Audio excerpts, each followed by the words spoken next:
March 15. So இந்த March 15 பார்த்தீங்கன்னா world consumer rights டேயாக இருக்குது. ஸோ பொருட்களை வாங்கக்கூடியவங்க வந்து கன்சியூமர் வந்து சொல்லுவாங்க. அப்படி பொருட்களை வாங்கும்போது அந்த பொருள் தரமானதா, தரமில்லாததா, கெட்டு போனதா, நல்லதா அப்படிங்கிறத எல்லா விதமான கமெண்ட் ஃபீட்பேக்கும் கொடுக்கறதுக்கு பார்த்தீங்கன்னா கன்சியூமருக்கு 100% ரைட்ஸ் இருக்கு. ஸோ அந்த ரைட்ஸை ப்ரப்போஸ் பண்ணுற அந்த ரைட்ஸுக்காக பார்த்தீங்கன்னா இந்த நாள் வந்து செலிப்ரேட் பண்ணுறாங்க. அதுமாதிரி இந்த நாளை பார்த்தீங்கன்னா வேர்ல்டு ஸ்பீச் டேங்கிறாங்க. ஸோ பேச்சு தான் பார்த்தீங்கன்னா அந்த உலகத்தில் வந்து மிகப்பெரிய புரட்சி வந்து பண்ணியிருக்கு.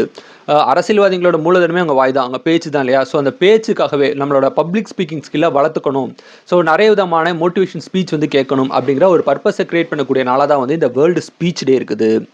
அதே மாதிரி இந்த நாள் இந்த மார்ச் 15 பார்த்தீங்கன்னா இது இன்டர்நேஷ்னல் ரேசிங் கார் டேங்கிறாங்க. இன்டர்நேஷ்னல் லெவலில் அந்த கார் ரேஸ் இருக்கு, அந்த F1 F2 ரேஸ் ஆகட்டும், இந்த மாதிரி ரேசிங் காருக்காகவே இந்த நாள் வந்து செலிப்ரேட் பண்ணுறாங்க. இந்த அன்னைக்கு வந்து உலக அளவில் நடக்கக்கூடிய நிறைய இடங்கள் பார்த்தீங்கன்னா நிறைய அந்த கார் ரேஸ் வந்து நடக்குமா. ஸோ அந்த கார் ரேஸை பார்க்கக்கூடிய ஒரு முக்கியமான ஒரு நாளாகவும் வந்து இந்த நாள் இருக்குது.